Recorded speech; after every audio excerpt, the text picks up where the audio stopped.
Hi hello and WhatsApp guys, তো কেমন আছো তোমরা? আশা করি সবাই ভালোই আছো। আজকে আমরা আসছি সৌদি আরবের মারুতে দেখতে, যে এখানে গাড়ির মধ্যে অকশন হয়, এখানে গাড়ি অকশন হয়। অকশনের মধ্যে যদি তোমরা গাড়ি কিনতে চাও বা বিক্রি করতে চাও, তাহলে তোমাদের গাড়িগুলোর প্রাইস কীভাবে বিক্রি করতে পারবা বা কত দিয়ে কিনতে পারবা, ঠিক আছে? মেনলি আমরা দেখতে যাচ্ছি আজকে গাড়ি অকশনগুলো কীভাবে কাজ করে বা কীরকম দেখতে, ঠিক আছে? আমাদের অনেক ইচ্ছে থাকতে পারে সৌদি আরব কীরকম দেখতে হয় বা এখানে এই গাড়িগুলো কী প্রাইস রেঞ্জে পাওয়া যায় বা কীরকম দামে পাওয়া যায়। তো আজকে তোমরা ওইটাই দেখতে পারবা যে এখানে গাড়িগুলো কীরকম পাওয়া যায় বা কীভাবে বিক্রি হয়, ঠিক আছে? চলো দেখে আসি একসাথে। 10 يا عمي 10 ريال 10 لا 2016 তো इधर छोटे कंटेनर्स देखते पाচ্ছেন।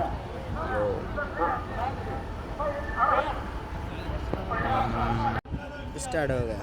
हाँ पकड़ के रखो। Where you going, dude?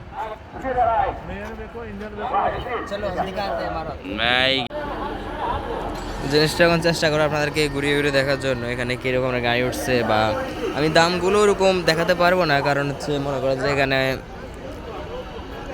এভাবে কেউ দাম বলে না, সঠিক দামটা এভাবে কেউ বলে না। এখানে ধরেন যে এই গাড়িটা কি আপনি কিনতে চাইতেছেন, ঠিক আছে? আমি যদি এখানে মালিকের কাছে পুছি, ঠিক আছে, জিজ্ঞাসা যে এটার গাড়ির দাম কত, তাহলে সঠিক দাম বলবে না। এ বললো 30,000, কিন্তু হতে পারে অকশানে গেলে এটার দাম 15,000 হয়ে গেছে এরকম, ঠিক আছে? মানে সে সঠিক দামটা বলবে না। সো মানে প্রতিটা গাড়ি যেটা কিনতে চান ওইটা অকশান থেকেই কিনতে হবে, মানে তাহলে অনেক কম প্রাইসে পাবেন। কিন্তু এখানে অকশানে কোনটা কত, ঠিক আছে, এটা বোঝা মুশকিল।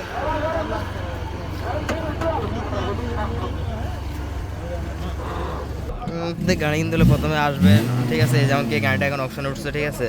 আমি চেক করতেছি, মানে মনে করেন যে গাড়ি A to Z সব কিছু চেক করবেন। চেক করার পরে আপনার যদি ভালো মনে হয় তাহলে আপনি এখানে বলি লাগাতে পারেন, বলি লাগাই কিনতে পারেন। কিন্তু ওরা যে প্রাইসে বলবে, ঠিক আছে, ওই প্রাইসে কিন্তু এমন কোনো কথা নেই।